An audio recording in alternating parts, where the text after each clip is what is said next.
Hello guys, मैं हूं भुवन भास्कर मिश्रा और आप देख रहे हैं मेरे YouTube channel English with Bhaskar sir. आज के इस जैम पैक्ड और हेक्टिक शेड्यूल में हर लोगों का ये तवज्जो है कि वो कम से कम समय में स्पोकन इंग्लिश सीख लें।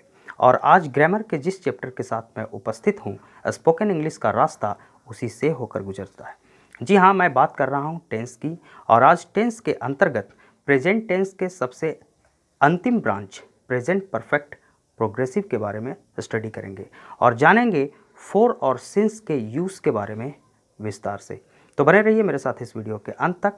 और अगर आपने अब तक इस चैनल को सब्सक्राइब नहीं किया है तो इसे अभी सब्सक्राइब करें, इस वीडियो को लाइक करें, शेयर करें ताकि दूसरे स्टूडेंट्स भी इसका लाभ उठा सकें, और बेल आइकन जरूर प्रेस कर दें ताकि मेरे हर नए वीडियोज़ का नोटिफिकेशन आपको सबसे पहले मिल सके। आइए शुरू करें। टेंस में आज स्टडी करेंगे प्रेजेंट परफेक्ट प्रोग्रेसिव टेंस के बारे में। इसे प्रेजेंट परफेक्ट कंटिन्यूअस भी बोला जाता है। आइए सबसे पहले हम ये जानें कि प्रेजेंट परफेक्ट प्रोग्रेसिव टेंस के सेंटेंसेस से क्या पता चलता है, यानी इसके जो सेंटेंसेस हैं वो हमें क्या बताते हैं। आइए सबसे पहले इसके बारे में जानते हैं। The verb of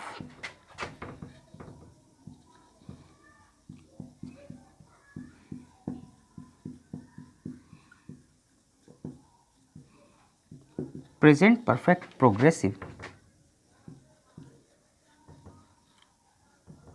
shows that the action started at some time in the past and is still going on। यानी the verb of present perfect progressive सोच, प्रेजेंट परफेक्ट प्रोग्रेसिव का जो वर्ब है, वर्ब वो ये बताता है कि the action started at some time in the past. यानी एक्शन यानी कोई भी जो कार्य है वो पास्ट में किसी समय शुरू हुआ and is still going on, और अभी भी चल रहा है। यानी इससे ये पता चलता है कि कार्य तो बीते हुए समय में पास्ट में किसी समय शुरू हुआ और वो उस समय से लगातार चलता आ रहा है और अभी भी चल रहा है। मैंने लिखा the verb of present perfect progressive. यहाँ वर्ब शब्द का इस्तेमाल किया, वो इसलिए क्योंकि tense is the study of different forms of verbs. Tense जो है वो क्रिया के भिन्न भिन्न रूपों का यानी फॉर्म्स का स्टडी है, इसीलिए यहाँ पर हमने वर्ब लिखा कि the verb of present perfect progressive. ये हुआ कि प्रेजेंट परफेक्ट प्रोग्रेसिव के सेंटेंसेस से हमें क्या पता चलता है। अब आइए इसके पहचान के बारे में जानें कि आखिर हम कैसे पहचानेंगे कि कोई भी वाक्य इस टेंस का है।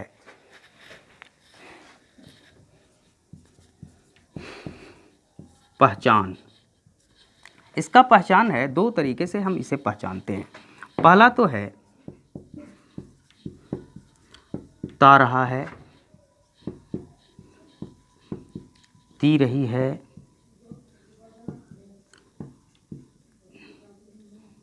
ते रहे हो,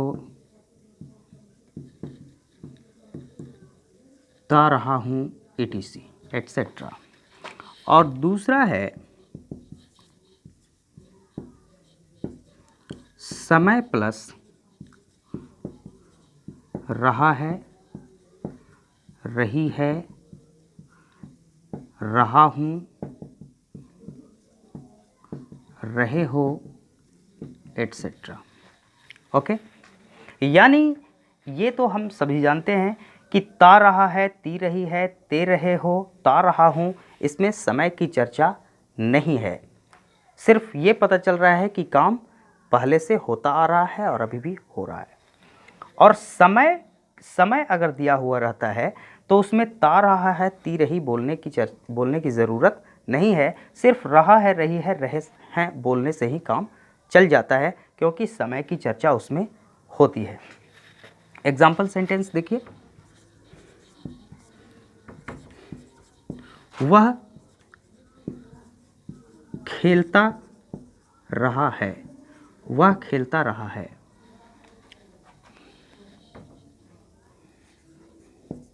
मैं 2 घंटे से खेल रहा हूँ, मैं 2 घंटे से खेल रहा हूँ।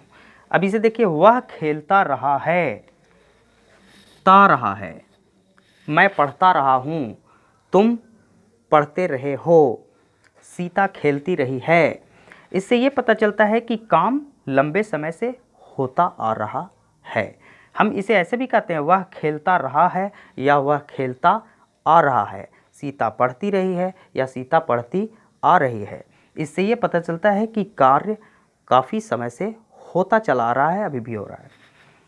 मैं 2 घंटे से खेल रहा हूँ। अब यहाँ देखिए 2 घंटे से, अब यहाँ क्या है, खेल रहा हूँ। जब समय दिया हुआ रहता है तो ये ता रहा है या ता आ रहा है कहने की ज़रूरत नहीं है, क्योंकि समय की चर्चा पहले ही हो चुकी है। अगर समय की चर्चा नहीं होती और तब हम बोलते कि मैं खेल रहा हूँ, तो ये प्रेजेंट प्रोग्रेसिव टेंस का सेंटेंस हो जाता और तब इसको हम ट्रांसलेट करते आई एम प्लेइंग। लेकिन जब समय की चर्चा है, मैं 2 घंटे से खेल रहा हूँ, तब हम इसको ट्रांसलेट करेंगे I have been playing for 2 hours. Okay, तो इस तरीके से हम इसे समझते हैं। अब आइए फॉर और सिंस के यूज़ के बारे में पढ़ते हैं।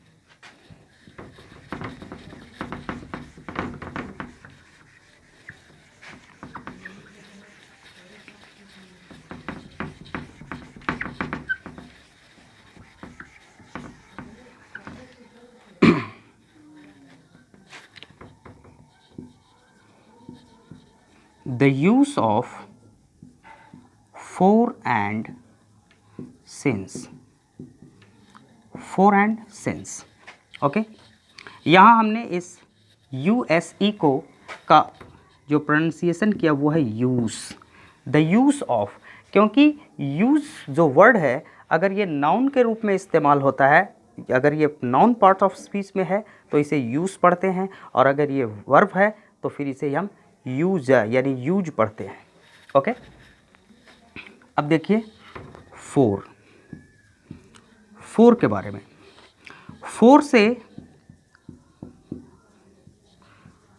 Period of time, period of time या length of time, length of time के बारे में पता चलता है, और ये बताता है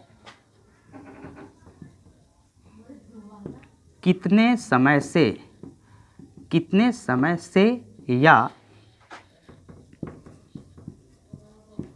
कितनी देर से, कितनी देर से।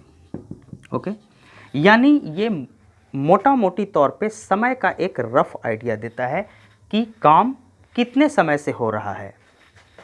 एग्जाम्पल के लिए देखें, 1 घंटे से, 1 घंटे से 2 वर्षों से, 2 वर्षों से, 1 घंटे से 2 वर्षों से, 4 मिनट से।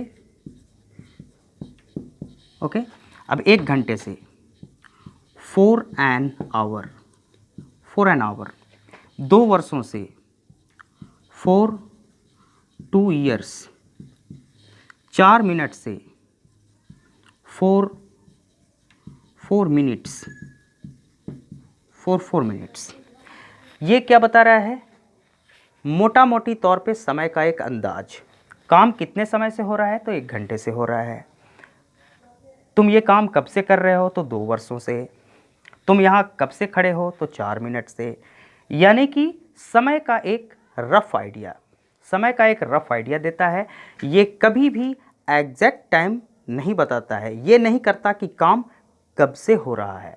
एग्जैक्ट टाइम के बारे में पता फोर से कभी भी नहीं चलता है। इससे सिर्फ समय के बारे में एक रफ आइडिया का पता चलता है कि मोटा मोटी तौर पे काम कितने समय से चलता आ रहा है। ओके, अब आइए सिंस के बारे में स्टडी करते हैं।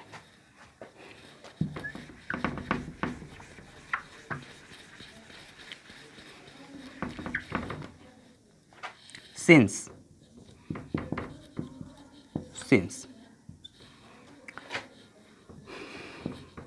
इससे पॉइंट ऑफ टाइम सिंस से पॉइंट ऑफ टाइम के बारे में पता चलता है, यानी कब से एग्जैक्ट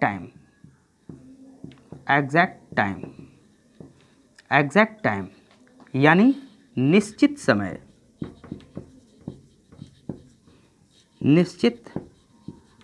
समय के बारे में पता चलता है।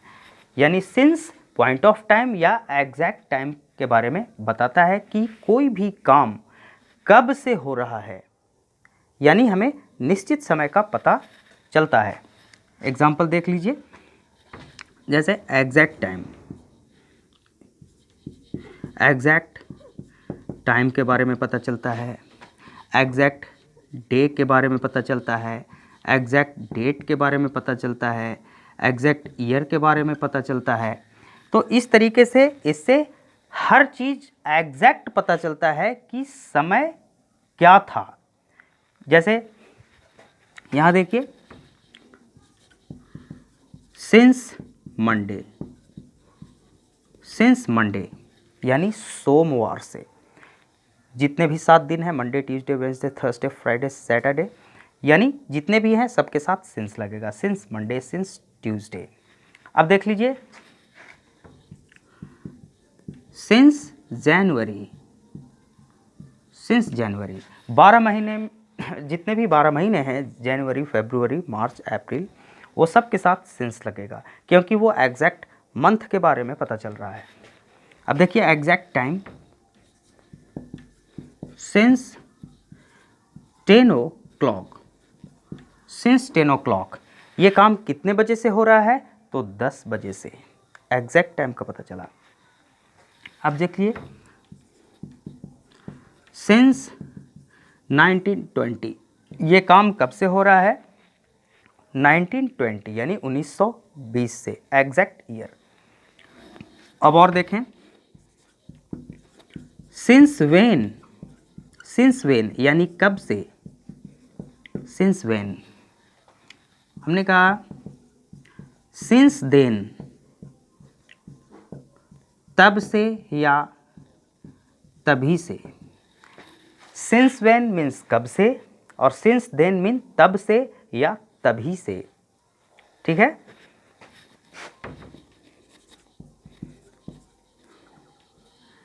Since childhood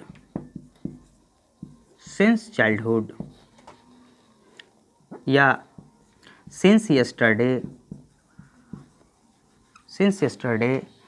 since morning, etc। इस तरीके से सिंस से हमें exact time, year, date, month के बारे में पता चलता है। ये बता देता है कि काम के शुरू होने का जो एग्जैक्ट टाइमिंग था वो क्या था।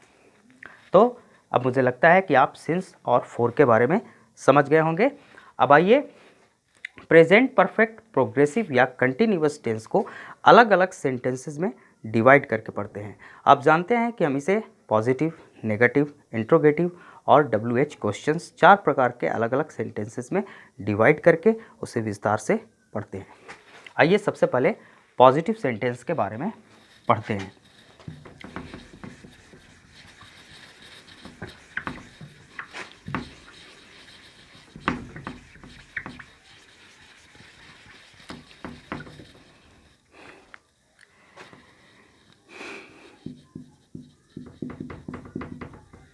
पॉजिटिव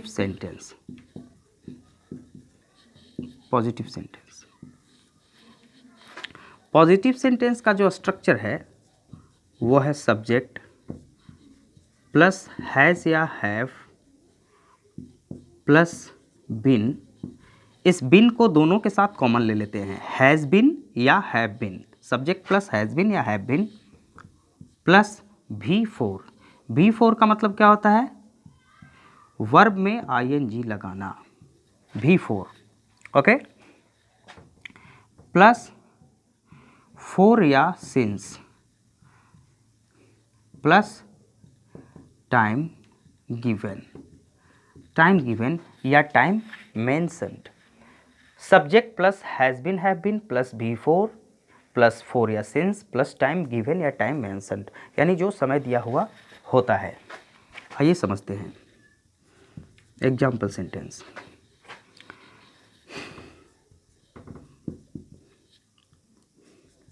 मैं तुम्हें चेतावनी देता रहा हूँ, देता रहा हूँ। I have been warning you, I have been warning you। मैं तुम्हें चेतावनी देता रहा हूँ। इसमें देखते हैं कि समय की कहीं पे कोई चर्चा नहीं है, सिर्फ ये पता चलता है कि काम लंबे समय से होता रहा है, मतलब पहले भी तुम्हें चेतावनी देता था और आज भी तुम्हें चेतावनी दे रहा हूँ। मैं तुम्हें चेतावनी देता रहा हूँ, I have been warning you. वह हमेशा इनकार करता रहा है, he has always been refusing.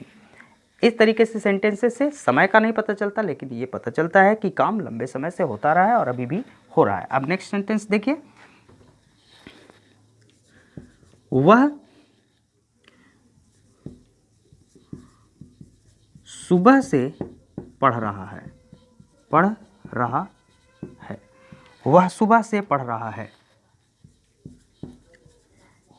He has been reading since morning, he has been reading since morning। वह सुबह से पढ़ता रहा है। सब्जेक्ट आया, उसके बाद हैज़ बीन आया, प्लस वर्ब में ing लगा, रीड में ing लगा दिए, प्लस सिंस आया चूँकि पॉइंट ऑफ टाइम है, उसके बाद टाइम गिवन यानी मॉर्निंग लगा दिया। वह सोमवार से यह किताब लिख रहा है। He has been writing this book since Monday, he has been writing this book since Monday. वह सोमवार से यह पुस्तक लिख रहा है। तो सोमवार से यानी एग्जैक्ट टाइम है, तो सिंस मंडे हमने कहा। अब आइए नेगेटिव सेंटेंस के बारे में पढ़ते हैं।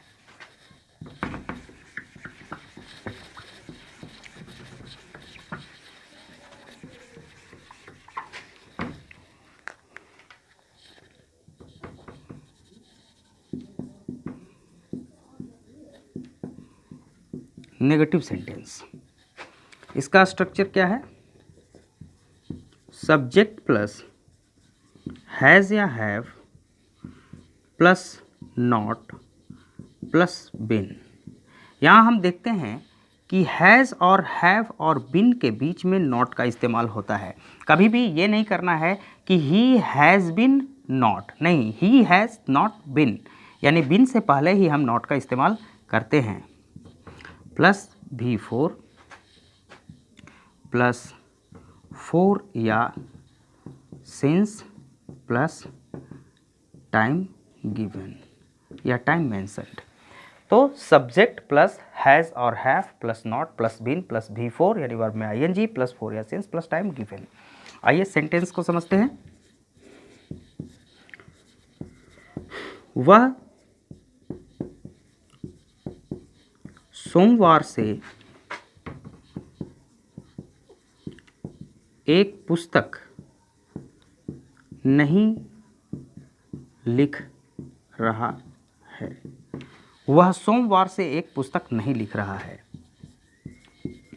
He has not been writing, he has not been writing a book since Monday, since Monday। वह सोमवार से एक पुस्तक नहीं लिख रहा है। He has not been writing a book since Monday। अब यहाँ देखिए, हैज़ और बिन के बीच में हमने नॉट लगाया है। अगर आप ये लिख देते कि ही हैज़ बिन नॉट, तो वो गलत हो जाता।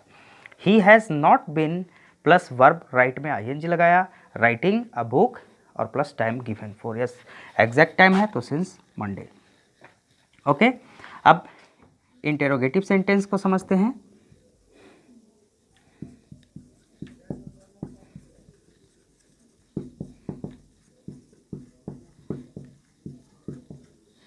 इंटेरोगेटिव सेंटेंस, इसका जो स्ट्रक्चर है वो है, सॉरी, हैज़ और हैव प्लस सब्जेक्ट। इसमें हैज़ और हैव सब्जेक्ट से पहले आ जाता है, हैज़ और हैव प्लस सब्जेक्ट, प्लस अगर नॉट हो तो सब्जेक्ट के तुरंत बाद नॉट लगा देते हैं, प्लस बिन, प्लस भी फोर, प्लस फोर या since, plus time given,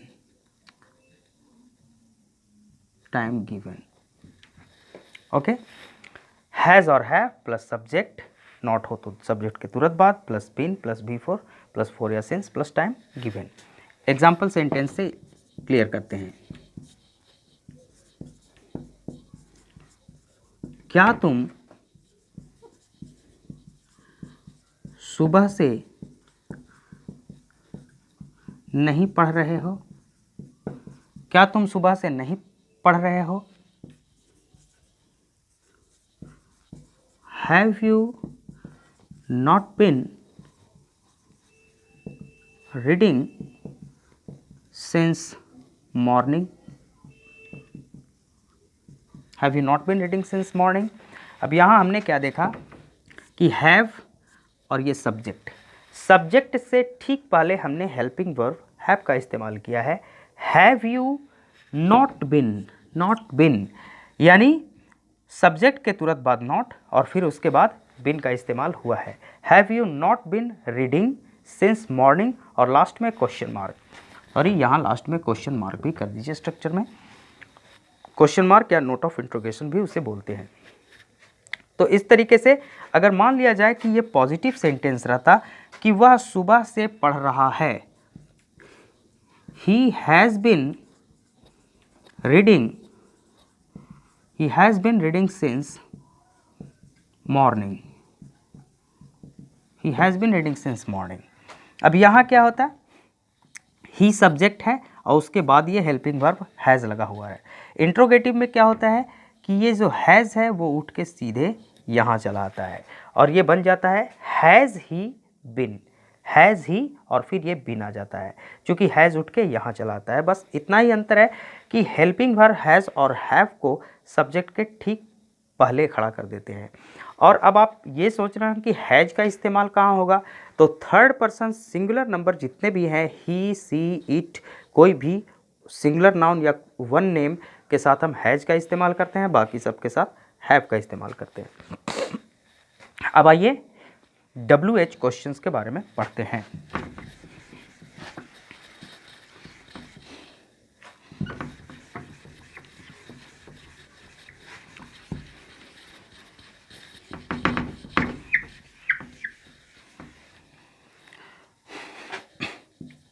WH question, okay. WH question का मतलब होता है वैसे क्वेश्चंस जो WH वर्ड से शुरू होते हों। WH वर्ड, जैसे WH वर्ड कौन कौन से हैं, जैसे when, why, home, whose, ये सारे क्या देखते हैं, when में WH, why में WH, home में WH, whose में भी WH, लेकिन how, HOW, यहाँ WH नहीं है, फिर भी इसे WH ग्रुप का ही वर्ड बोला जाता है। तो WH वर्ड से शुरू होने वाले क्वेश्चंस WH क्वेश्चंस कहलाते हैं। तो आइए स्ट्रक्चर के बारे में जानते हैं। WH वर्ड प्लस हैज़ या have plus subject plus not हो तो ठीक उसके बाद नॉट लगा देंगे, प्लस बिन का इस्तेमाल होगा, प्लस V4 प्लस 4 या since, plus time given, okay. WH word plus has या have plus subject plus not plus been plus V4 यानी वर्ब में ING प्लस 4 या सिंस प्लस टाइम गिवन या टाइम मेंशन्ड जो समय दिया हुआ है। एग्जाम्पल सेंटेंस से समझते हैं।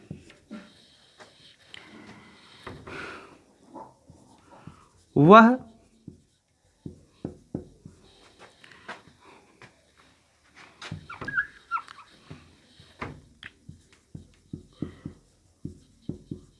सोमवार से विद्यालय क्यों नहीं आ रहा है? वह सोमवार से विद्यालय क्यों नहीं आ रहा है? ओके। अब देखिए यहाँ क्यों लगा हुआ है, क्यों। अब इस क्यों की अंग्रेजी होगी वाई। सबसे पहले हमने क्यों की अंग्रेजी वाई बनाया। वह सोमवार से विद्यालय क्यों नहीं आ रहा है, ये क्वेश्चन है। तो उसके बाद WH वर्ड हो गया, अब फिर हैज़ हैव। तो यहाँ सब्जेक्ट जो है वो वह है, तो वह के अनुसार क्या हो जाएगा हैज, क्योंकि थर्ड पर्सन सिंगुलर नंबर है। तो वाई हैज़, ये हैज़ हो गया। उसके बाद सब्जेक्ट लाना है तो ही को लाएंगे। वाई हैज़ ही, नॉट का इस्तेमाल भी है तो तुरंत नॉट का इस्तेमाल, वाई हैज़ ही नॉट का इस्तेमाल किया, फिर बिन का इस्तेमाल करेंगे। Why has he not been, उसके बाद V4 है तो भी वर्ब क्या है आना, तो आना तो कम में ING लगा देंगे। और ING लगाते हैं तो हमने बताया है कि जिस वर्ड के अंत में ई रहता है तो ई को हटाते हैं और ING लगाते हैं। तो why has he not been coming, अब कब से, तो सोमवार से, समय दिया हुआ है सोमवार से। तो why has he not been coming since Monday और क्वेश्चन मार्क, यहाँ भी कर लीजिए plus question mark. Why has he not been coming since Monday, वह सोमवार से क्यों नहीं, why has he not been coming to school, वह सोमवार से विद्यालय क्यों नहीं आ रहा है। Why has he not been coming to school since Monday. तो इस तरीके से हम इस्तेमाल इसका करते हैं। जैसे तुम अपने पिताजी की बात क्यों नहीं मानते रहे हो। Why have you not been obeying your father. तुम यह काम कब से कर रहे हो, देखिए तुम यह काम कब से कर रहे हो।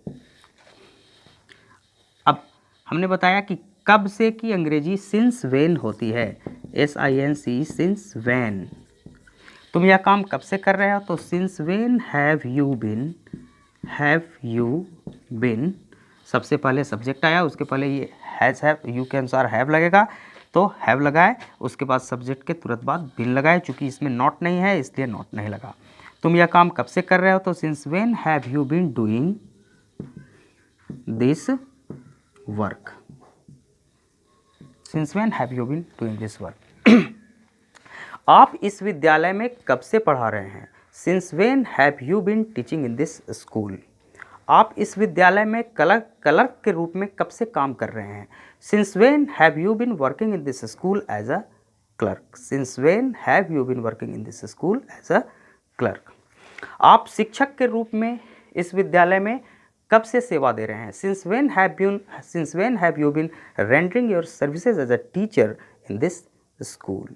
ओके, तो इस तरीके से आप प्रैक्टिस करेंगे, आप खुद का सेंटेंस बनाएंगे और उसे प्रैक्टिस करते रहिए। तो आज के लिए बस इतना ही, जल्द ही मिलेंगे हम लोग एक ऐसे ही इंटरेस्टिंग वीडियोस के साथ। और ये वीडियो आपको कैसा लगा कमेंट बॉक्स में ज़रूर कमेंट करके बताइएगा। तब तक के लिए आपका बहुत बहुत धन्यवाद।